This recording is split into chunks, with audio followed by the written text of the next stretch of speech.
Yo, what's up guys, Shabama from Reviews and Stuff, and today we have a 2013 Toyota GT86 in the GTS spec as delivered for the Australian market down under. The 86 was a joint venture between Toyota and Subaru to build a rear-wheel drive sports car, which was manufactured by Subaru. The car is also sold as a Subaru BRZ with subtle differences. Toyota designed the car taking inspiration from its famous Toyota AE86, also known infamously as the Hachiroku. The 86 pays tributes to the AE86 by having an 86mm bore and stroke, and even the exhaust is 86mm in diameter. This was Toyota's answer to the change the perception of Toyota being dull and boring, especially for younger car buyers. On release, the car was a hit within many markets due to Toyota finally having a rear-wheel drive sports car after about a decade. The Toyota 86 is powered by a naturally aspirated FT86 engine built by Subaru using the traditional flat-4 design. The engine was co-developed with Toyota using Toyota technology such as the Toyota D4S injection system, which uses both direct injection and multi-point fuel injection. The 2-litre engine is good for 147 kilowatts and 205 Nm of torque. That's 197 horsepower and 151 pound-feet of torque. The boxer engine sits far back and as low as possible, giving it a low center of gravity, which helps to aid with the handling of the car. Most models come with a limit slip differential, which also helps with the handling. Some higher trims even get 4-pot Brembo brakes. For suspension, the 86 uses a McPherson strut in the front and double wishbone in the rear.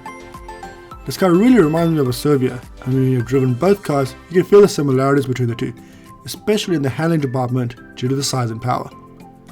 The 0 to 100 time quoted by Toyota is 7.6 seconds, with a standing quarter mile time of 14.8 seconds. This is our best attempt.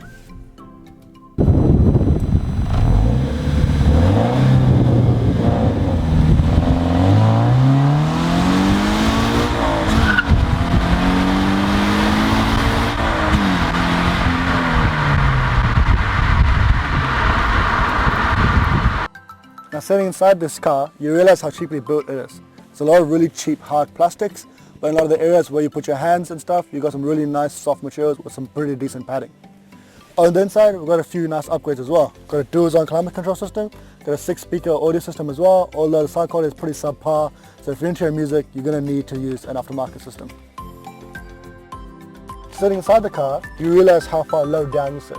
It is pretty small inside, but it's definitely not cramped. The seats are pretty nice with some pretty decent bolstering on the sides. Got some really nice soft cloth inserts in the middle and leather sides and a leather headrest as well. The base spec cars come with manual seats and nothing else. This car, although it comes with manual seats, we do have heated seats for both passenger seats in the front. Although the car does come with sat-nav, it's pretty garbage like most other inbuilt sat-nav systems. Most of us will just use our phones and use something like Google Maps or Apple Maps or any one of those apps instead. You do have Bluetooth functionality, of course. You can pick up calls and everything, and you can play your music. Weird thing about a car of this range, especially being that it was $40,000 brand new, was the fact that you don't have any steering wheel controls. It's kind of strange because almost every car's got something on them, but this is pretty bare. So nice steering wheel to hold, but you do really miss the controls. Speaking of functionality, the back seats on this car, although there are two, they're pretty useless. Normally I'd get in the back to show you what it's like, but the way I'm sitting right now is how it sits when I'm driving the car, and I can barely fit my hand back there between this seat and the back seat. So yes, you do have rear seats. No, they're not very usable. Let's be real though. You don't buy an 86 to admire the quality of the plastics, listen to music, or worry about functionality. You buy this car to have a nice car to drive. You can drive with traction control on, where the car catches it quickly if you oversteer. You can also use a VSC Sport mode, which lets you have a little bit more fun while still being safe. And then for the really brave, there's a traction control completely off.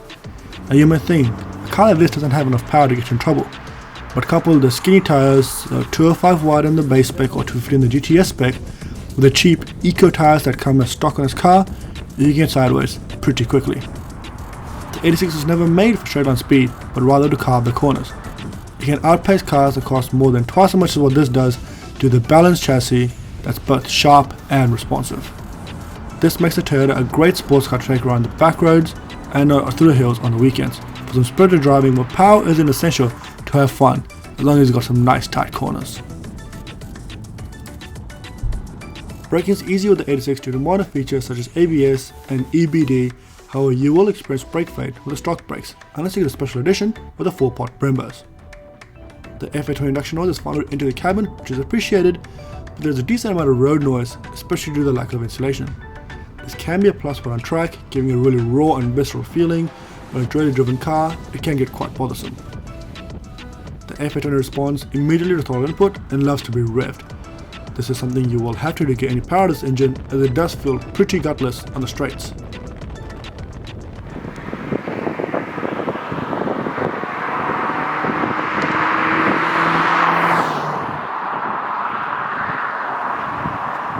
The biggest problem with this engine is the torque dip in the middle of the rev range. This has been fixed via software in the mid-cycle update. The manual gearbox is a hit or miss. On one end it's nice and notchy and quite short shifting, but at the same time it is quite difficult to get into gear sometimes. And the clutch has a really weird pickup point.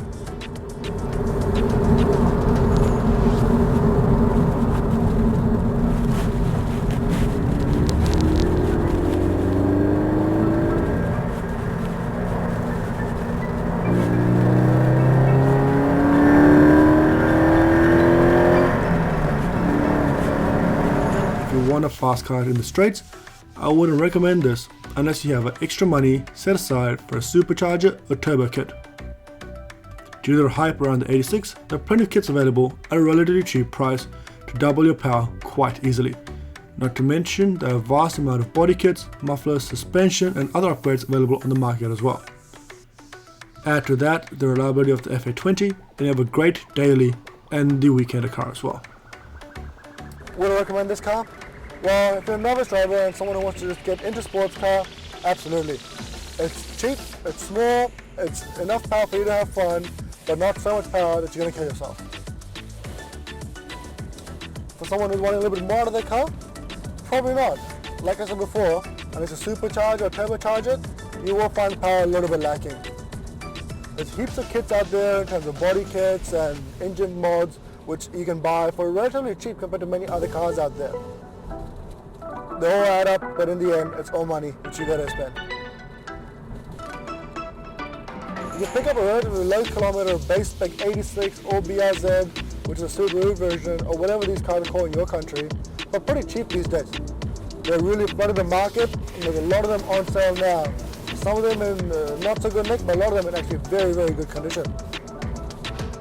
Thanks for watching the video. I hope you enjoyed our video of the GT86. Like always, make sure you hit that like button and subscribe for more videos coming out soon. If you got any recommendations or other cars you want to see, let us know. We'll do our best to get it in the channel for you. And yeah, any feedback, put it down in the comments, and we'll see you in the next one.